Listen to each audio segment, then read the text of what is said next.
भाजपा से नाराज अल्पसंख्यक मोर्चा के प्रदेश महासचिव ने अपने पद और पार्टी से दिया इस्तीफा। बाबूलाल मरांडी को कहा नहीं है अच्छे राजनीतिज्ञ। नाराजगी के पीछे भाजपा के बोकारो विधायक और जिला अध्यक्ष पर भी लगाया आरोप। दरअसल भाजपा के अल्पसंख्यक प्रकोष्ठ से प्रदेश महासचिव मोहम्मद सुल्तान ने भाजपा के ऊपर बड़ा आरोप लगाया है और बाबूलाल मरांडी के सामने अपने इस्तीफा की घोषणा कर दी। मोहम्मद सुल्तान ने पत्रकारों को प्रेस वार्ता कर यह जानकारी दी।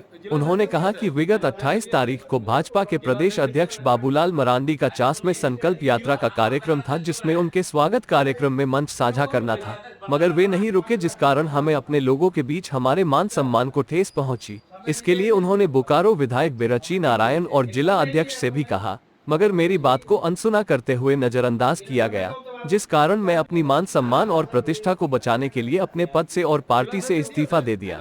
इतना ही नहीं बल्कि उन्होंने भाजपा में शामिल अल्पसंख्यक नेताओं और पार्टी कार्यकर्ताओं को भी इस्तीफा देने की नसीहत दे डाली। लेकिन जब उनसे सवाल पूछा गया कि आगे किसी पार्टी में जाएंगे तो उन्होंने जवाब देते हुए कहा, मैं राजनीति करते आया हूं और आगे भी करूंगा, अगर कहीं मान सम्मान मिलेगा तो जरूर जाऊंगा। इस 29 तारीख का जो घटना हुआ, 28 तारीख का जो घटना हुआ, मुझे ऐसा प्रतीत हुआ कि बाबूलाल जी नो डाउट बहुत ही अच्छे आदमी है, लेकिन मुझे ये भी पता कि नो डाउट बहुत अच्छे राजनीतिक नहीं है, बहुत अच्छे राजनीतिक नहीं है बाबूलाल मरांडी जी। अगर राजनीतिक होते तो कदापि वो बिरची नारायण का बात और जिलाध्यक्ष का बात नहीं सुनते और हमारे कार्यस्थल पर आते और माला स्वीकार करते और 2 शब्द बोलते, क्योंकि वो अल्पसंख्यक समुदाय का वो मंच था वो, और उसमें खाली अल्पसंख्यक ही नहीं था, उसमें दलित के लोग भी थे, उसमें पिछड़े वर्ग के लोग भी वहाँ बैठे हुए थे, वहाँ चास का बावरी लोग भी वहाँ मौजूद था वहाँ पर, लेकिन उन्होंने बिल्कुल नहीं सुना। हम बोलते रह गए, जब नहीं सुना तो कुछ लोग हंसने लगे, तो मैं समझा कि इतना मैं गिरा हुआ हूँ कि मेरा कोई प्रतिष्ठा ही नहीं है। मैं जिस पार्टी के लिए इतना तन धन न्यौछावर करता हूँ, क्या मेरा इतना भी नहीं है? मैंने तुरंत आकर अब बाबूलाल जी के सामने खड़े थे, बिरची नारायण खड़ा था, मैं उनके सामने में मैंने घोषणा कर दिया कि मैं भारतीय जनता पार्टी से अपना इस्तीफा दूंगा। काफी क्षोभ के साथ, काफी तकलीफ और दुख के साथ। राजनीति में ईमानदारी से पूर्वक करता हूं और ना ही मुझे चुनाव लड़ने का कोई शौक है मुझे, क्योंकि एक तो क्या है, मैं आज स्पष्ट करता हूं कि भारतीय जनता पार्टी किसी मुस्लिम को टिकट देती नहीं है, इसलिए मैंने टिकट का उम्मीद ही नहीं किया है। अगर बिरची नारायण सोचता होगा कि सुल्तान ऐसा टिकट के लिए या चुनाव लड़ने के लिए ऐसा कर्म कर रहा है, नहीं।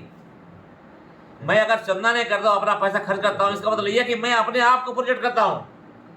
मैं मोहम्मद सुल्तान बनकर रहना चाहता हूँ। मैं बोकारो का एक एक आदमी का प्रिय आदमी बनना चाहता हूँ और मेरे सामने कोई हिंदू और मुसलमान की बात नहीं है। मैं दलित और मुसलमान बन के NGO भी चलाता हूँ हम लोग, जिसका देखिए ये सेक्रेटरी ये हो गए, केंद्रीय सेक्रेटरी यही हो गए, हम लोग वो भी चलाते हैं। हम लोग, हमारे बीच में हिंदू और मुसलमान नीच और ऊंच कोई कुछ नहीं है।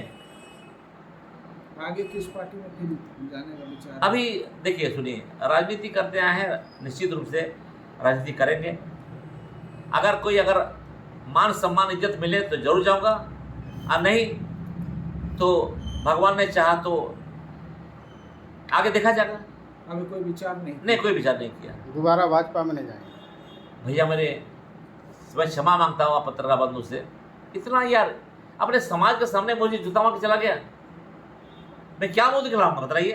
तो लगता है कि अल्पसंख्यक मोर्चा कमजोर होगा भाजपा में?